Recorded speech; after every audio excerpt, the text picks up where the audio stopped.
I am peering into these merry and carefree faces, asking myself a question. Who is this young man, his cocked hat on, with a young girlfriend he took on his lap? But it's me, in that blessed year of 1636, when I was young and intoxicated with happiness. My memory is carrying me away to the past. Tears are dimming my eyes with a shroud, and through it I can see my studio, where I used to work like the one possessed.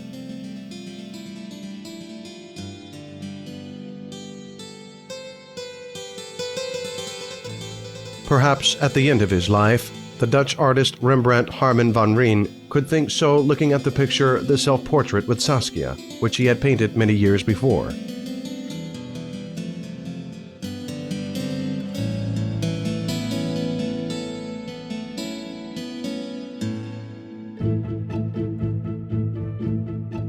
In his young years, Rembrandt painted a lot of portraits.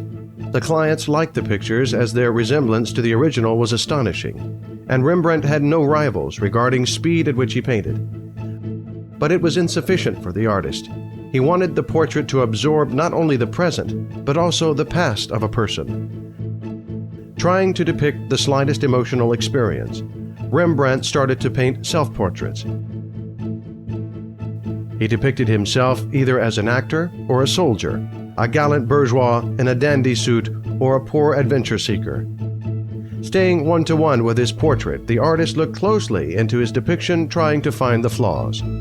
These experiments with the numerous self-portraits helped Rembrandt master the art of conveying emotions and feelings.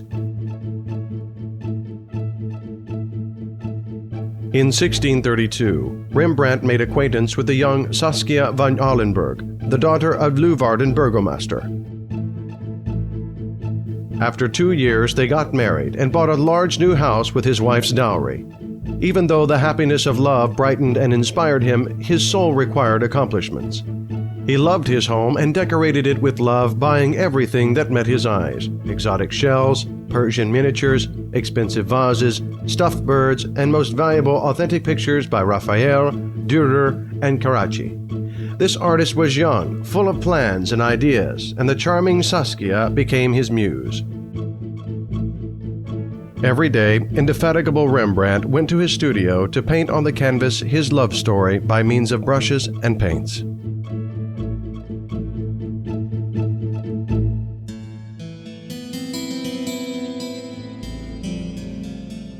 The old master is peering into the young and jolly faces.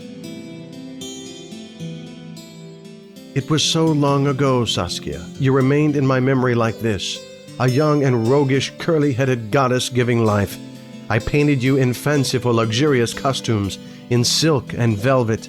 I painted your enchanting nudity. You were Flora for me, an oriental diva and a modest, unpretentious girl.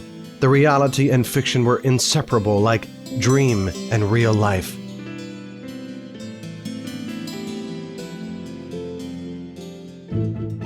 Daring and passionate, Rembrandt thought that the circumstances had no power over him. The whole life seemed to be a holiday to him, filled with creative work and comfort of the home next to his beloved Saskia. Toasting to his friend, his wife, he was happy as the day was long and invited everyone to share his feast. The artist easily depicts on the canvas the texture of rich fabric and luxury of adornments. The tenderest shades of his favorite golden and pink colors create a festive mood, and deep shadows do not distract the viewer's attention from the faces, which seem to shine from the inside.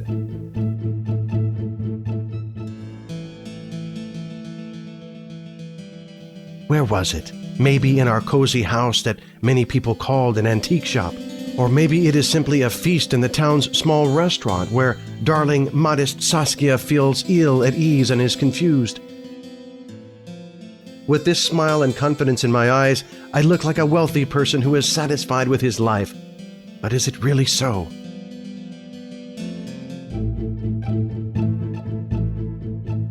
Rembrandt, having achieved recognition and wealth, was still dissatisfied with himself.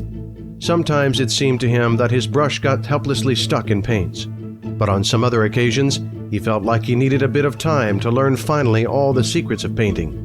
He realized that by putting a thick paint layer, he could effectively capture the light coming from the inside of the canvas, and shadows would give the depth and fill the space with air.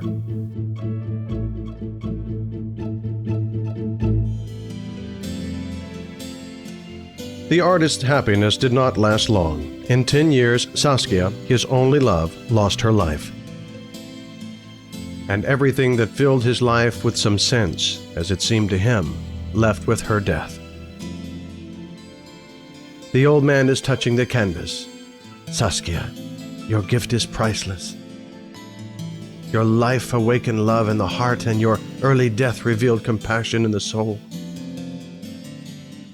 The whole world is a desert if you are not comforted by a woman's love. The young man with a beret on his head and a glass of wine in his hand. Who is he? Is it really me, a lonely, poor, old man who has nothing but memory of you, my love, my Saskia?